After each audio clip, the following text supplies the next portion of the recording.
जिला उपाध्यक्ष रोबिन सिंह देव जी, विनोद तिवारी जी,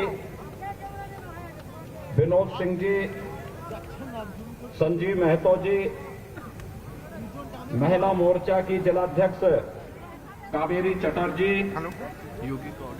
और भारतीय जनता पार्टी के लोकप्रिय प्रत्याशी श्री बानेश्वर महतो जी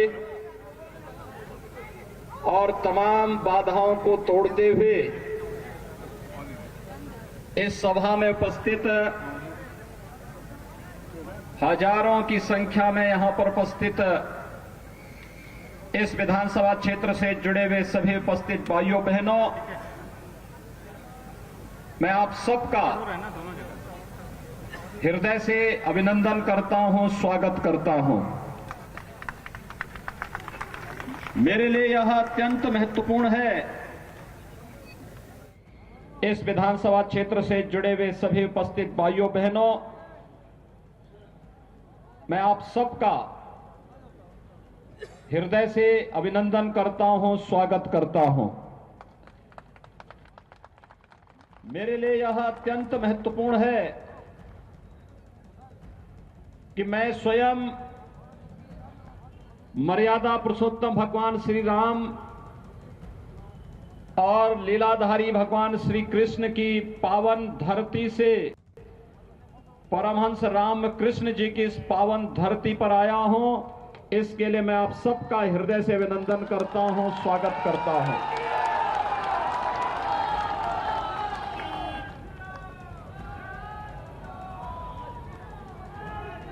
बंगाल की धरती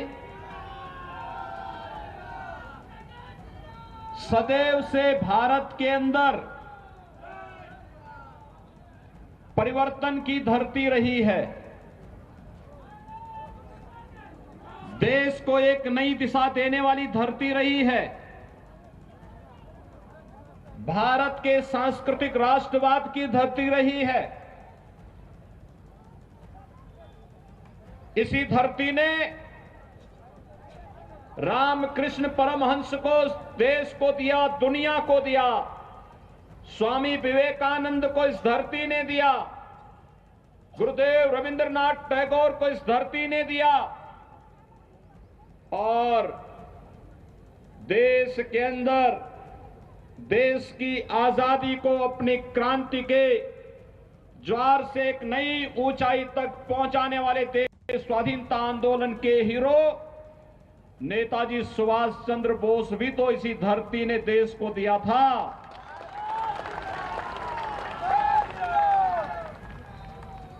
भारतीय जनसंघ के संस्थापक अध्यक्ष डॉक्टर श्यामा प्रसाद मुखर्जी भी बंगाल की ही धरती में पैदा हुए थे।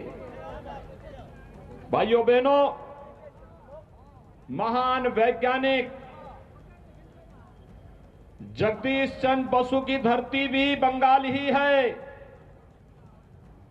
और भारत के अंदर अनेक आध्यात्मिक और सांस्कृतिक आंदोलन की गवाह बनी ये बंगाल की धरती।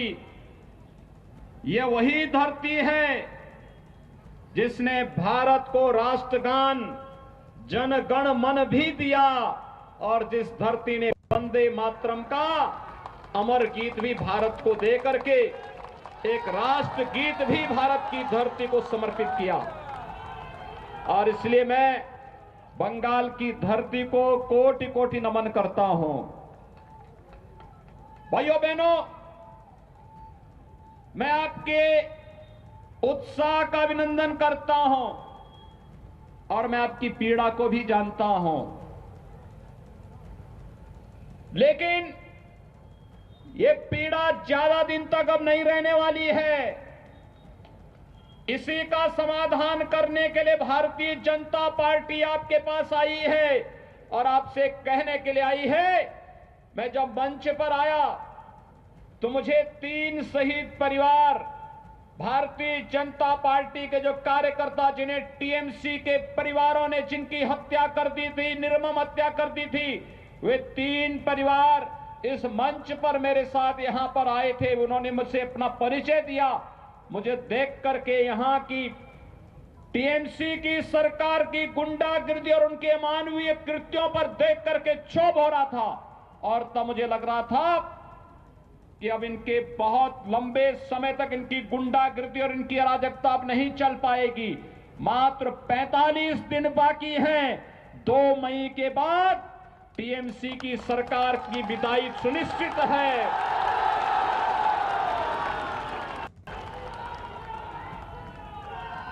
ये तीनों परिवार, मोनिका कुमार,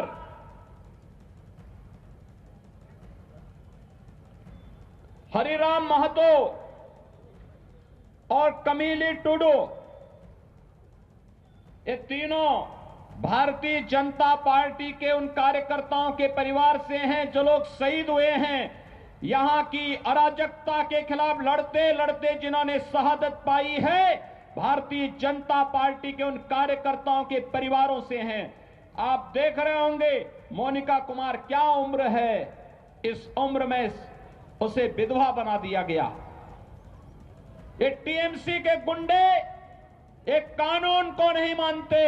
और याद करना, 2 मई के बाद जब भारतीय जनता पार्टी की सरकार आएगी, जिन गुंडों को चुन चुन करके सजा दिलवाई जाएगी।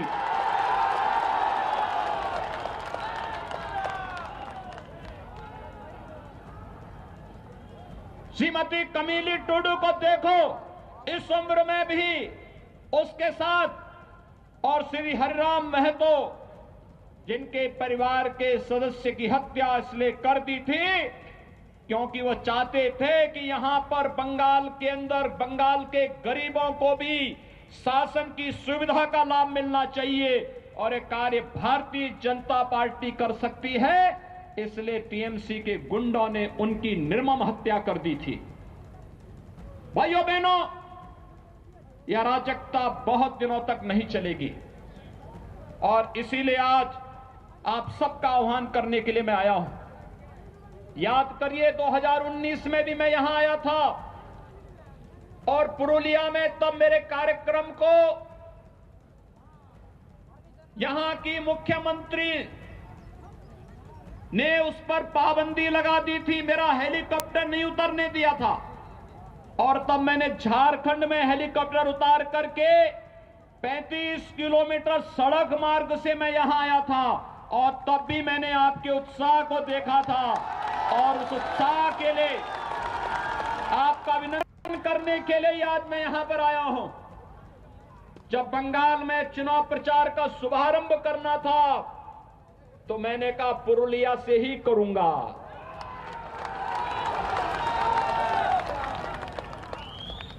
पुरुलिया से इसकी शुरुआत करूंगा। लेकिन मैं आज भी जब आया, मैं देख रहा था अभी भी सत्ता का दुरुपयोग रुक नहीं रहा है। मैं देख रहा था जगह जगह से, हेलीकॉप्टर से मैं देख रहा था जगह जगह भारतीय जनता पार्टी के कार्यकर्ताओं को और जनता जनार्दन को इस सभा में आने से रोका जा रहा था। लेकिन जब मुझे कार्यकर्ताओं ने कहा कि यहां तो अभी सभा में भीड़ ही नहीं हो पाएगी, मैंने कहा चिंता मत करिए, मेरे पहुंचते ही भारतीय जनता पार्टी का बहादुर कार्यकर्ता सारे बंधनों को तोड़ करके सभा स्थल पर पहुंचेगा। और आज एक बार फिर से आपने साबित कर दिया है, हर प्रकार के अन्याय और अत्याचार के खिलाफ आप लोग लड़ते हुए अपनी मंजिल को प्राप्त करेंगे, इसमें कोई संदेह नहीं होना चाहिए। और आज ये सभा उस रूप में यहां पर प्रारंभ हो रही है। भाइयों बहनों, मुझे आश्चर्य होता है, ममता दीदी जय श्री राम के नारे से बहुत चिढ़ती है, और जब मैं यहां पे आया तो मेरा अभिवादन जय श्री राम कहकर के सभी लोगों ने किया।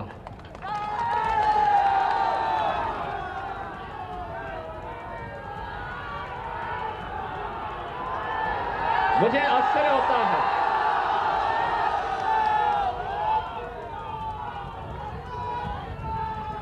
वैसे एक परिवर्तन तो हुआ है। 2014 के पहले इस देश के अंदर एक ऐसी पीढ़ी, एक ऐसी नस्ल पैदा हो गई थी बड़ी संख्या में, जो मंदिरों में जाने को ये मानते थे कि उनके सेकुलरिज्म इससे खतरे में पड़ जाएगा। लेकिन आज मैं देख रहा हूं, ममता दीदी भी अब मंदिर में जाकर के चंडी पाठ कर रही है। ये परिवर्तन है ना, ये है नया भारत। हर व्यक्ति को भगवान की शरण में जाना ही पड़ेगा।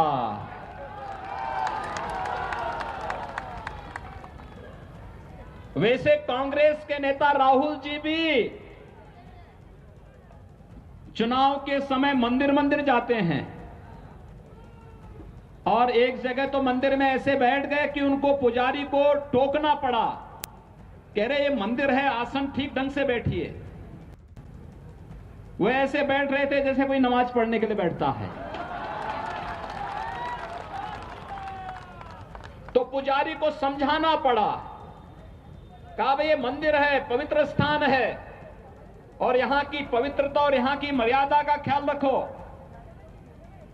लेकिन कम से कम सबका साथ सबके विकास के मोदी जी के मंत्र ने गरीबों को मकान भी दिया, विद्युत कनेक्शन भी दिया, स्वास्थ्य की सुविधा भी दी, किसानों को किसान सम्मान निधि भी देश के अंदर दिया, और सभी लोगों को आपकी आस्था का सम्मान करने के लिए भी मजबूर कर दिया है कि आज कोई चंडी का पाठ कर रहा है, कोई मंदिरों में जाकर के दर्शन करने के लिए मजबूर हो रहा है। ये सबसे बड़ी वैचारिक विजय हम सबकी है। जब वैचारिक विजय के मंच पर हम लोग जीत चुके हैं, तो जनता जनार्दन का आशीर्वाद स्वतः ही भारतीय जनता पार्टी को प्राप्त होना है, और वही आशीर्वाद मांगने के लिए भारतीय जनता पार्टी के कार्यकर्ताओं के लिए यही आशीर्वाद प्राप्त करने के लिए आज मैं आपके बीच में यहां पर उपस्थित हुआ हूं।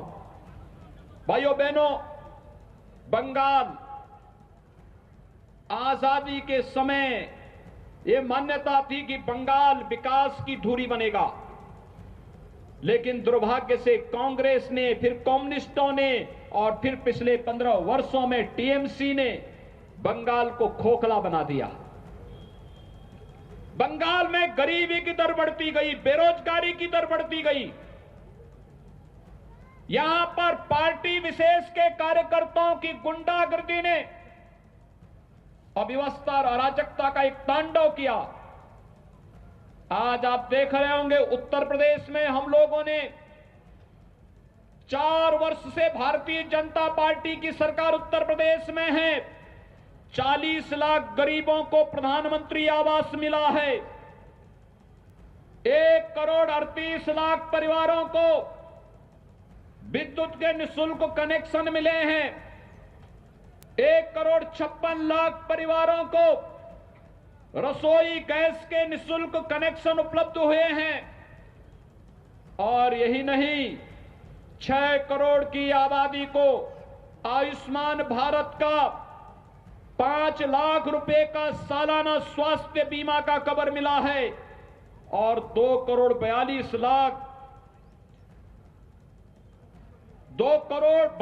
लाख किसानों को प्रधानमंत्री किसान सम्मान निधि का लाभ अकेले उत्तर प्रदेश में मिला है। भाइयों बहनों, उत्तर प्रदेश जैसे बड़े राज्य में इतनी सुविधाएं मिल सकती हैं, तो बंगाल में क्यों नहीं? बंगाल में टीएमसी की सरकार जनता को इन विकास की सुविधाओं से वंचित करना चाहती है, इन सुविधाओं को नहीं लेने देना चाहती है, और यही कारण है विकास के मोर्चे पर बंगाल पिछड़ता गया। यहां गरीबी बढ़ती गई, बेरोजगारी बढ़ती गई, और आज इसीलिए प्रधानमंत्री मोदी जी के आह्वान पर, अमित शाह जी के, गृह मंत्री अमित शाह जी के आह्वान पर, भारतीय जनता पार्टी के राष्ट्रीय अध्यक्ष माननीय श्री जगत प्रकाश नड्डा जी के आह्वान पर भारतीय जनता पार्टी का एक एक कार्यकर्ता बंगाल के नागरिकों को न्याय देने के लिए एक बार फिर से इस चुनावी समर में सबके सामने आया है और मैं आप सबका आह्वान करना चाहूंगा, बंगाल को टीएमसी, कांग्रेस और कम्युनिस्टों की गुंडागर्दी का अड्डा नहीं बनने देना है और इसके लिए हमें एक बार फिर से अंगड़ाई लेनी पड़ेगी। भाइयों बहनों, मुझे आश्चर्य होता है, यहां का टीएमसी की सरकार पिछले 15 वर्षों से गौ तस्करी करके गौ माता को बंगाल पहुंचा देती है, कटने के लिए पहुंचा देती है। उत्तर प्रदेश में हम गौ तस्करी भी नहीं होने देते और गाय को कटने भी नहीं देते हैं। मैं पिछले दिनों टीएमसी के एक मंत्री का बयान पढ़ रहा था, वो बेशर्मी के साथ गाय को काटने की वकालत कर रहा था। पता नहीं क्यों ममता दीदी ने उसे अपने मंत्रिमंडल में रखा था, उसको उसी दिन बर्खास्त करके बाहर का रास्ता दिखाना चाहिए था, लेकिन क्योंकि उनकी नेता स्वयं ही इस बात के लिए उनको प्रश्रय देती है। यहां पर अवैध घुसपैठ के कारण पश्चिमी बंगाल में और खासतौर पर इस सीमावर्ती क्षेत्रों में यहां के गरीबों का राशन अवैध रूप से घुसपैठ करने वाले लोग खा जाते हैं और यहां का गरीब देखता ही रह जाता, उसको सुविधा का लाभ नहीं मिल पाता है। लेकिन भारतीय जनता पार्टी आज आपके सामने इन सभी समस्याओं का समाधान लेकर के आई है और इसलिए मेरी आप सबसे अपील है, भारतीय जनता पार्टी के प्रत्याशी श्री बानेश्वर महतो को भारतीय जनता पार्टी ने अपने प्रत्याशी के रूप में आपके बीच में उतारा है और मेरी आप सब अपील है, भाइयों बहनों, श्री बानेश्वर महतो एक जुझारू कार्यकर्ता है, आपके लिए लड़ाई लड़ने की क्षमता रखता है। यहां के सांसद श्री ज्योतिर्मय सिंह महतो के साथ मिलकर के विकास के कार्यों को एक नई ऊंचाइयों तक पहुंचाने का कार्य करेगा और इसके लिए श्री बानेश्वर महतो को भारतीय जनता पार्टी ने अपना प्रत्याशी बना करके आपके बीच में उतारा है। बानेश्वर महतो के समर्थन में आप सभी सहयोग करेंगे? हाथ खड़ा करके मेरे सामने जोर से बोलेंगे, दोनों हाथ ला करके बोलेंगे, जय जय श्री राम, जय जय श्री राम। कमल चुनाव चिन्ह पर बानेश्वर महतो को भारी बहुमत से विजयी बना करके पश्चिमी बंगाल विधानसभा में भेजे और यहां पर बानेश्वर महतो और यहां पर सांसद श्री ज्योतिर्मय सिंह महतो मिलकर के यहां विकास, लोक कल्याणकारी योजनाओं को तो आपके पास लेकर के आएंगे ही, साथ साथ भारतीय जनता पार्टी के उन कार्यकर्ता परिवारों को भी न्याय दिलाने का काम करेंगे जो कार्यकर्ता हमारा शहीद हुआ है बंगाल के लिए और बंगाल के नागरिकों को न्याय देने के लिए शहीद हुए हैं, उन परिवारों को भी न्याय दिलाने का कार्य करेंगे। मैं एक बार फिर से आप सबका हृदय से अभिनंदन करता हूं। बंगाल की सांस्कृतिक राष्ट्रवाद की धरती को कोटि कोटि नमन करते हुए भारतीय जनता पार्टी को भारी बहुमत से विजयी बनाने की अपील आप सबसे करते हुए अपनी वाणी को देता हूं विराम। जय जय श्री राम, जय जय श्री राम। पश्चिम बंगाल के इस जंगल महल इलाके में पुरुलिया में बड़ी रैली और यहां एक बड़ा दावा योगी आदित्यनाथ का। उन्होंने कहा कि बीजेपी वैचारिक जंग जीत चुकी है। तंज कसा कि जो लोग मंदिर जाने से सेकुलरिज्म को खतरा मानते थे वो मंदिर जा रहे हैं और चंडी पाठ कर रहे हैं। ममता बनर्जी पर बड़ा तंज और उन्होंने कहा है कि कम्युनिस्ट, कांग्रेस और टीएमसी ने बंगाल को खोखला कर दिया है। बीजेपी की एक बार फिर जीत का दावा किया और कहा कि केंद्र की सुविधाओं को टीएमसी सरकार ने रोके रखा जिससे बंगाल का विकास प्रभावित हुआ। ऐतिहासिक जगह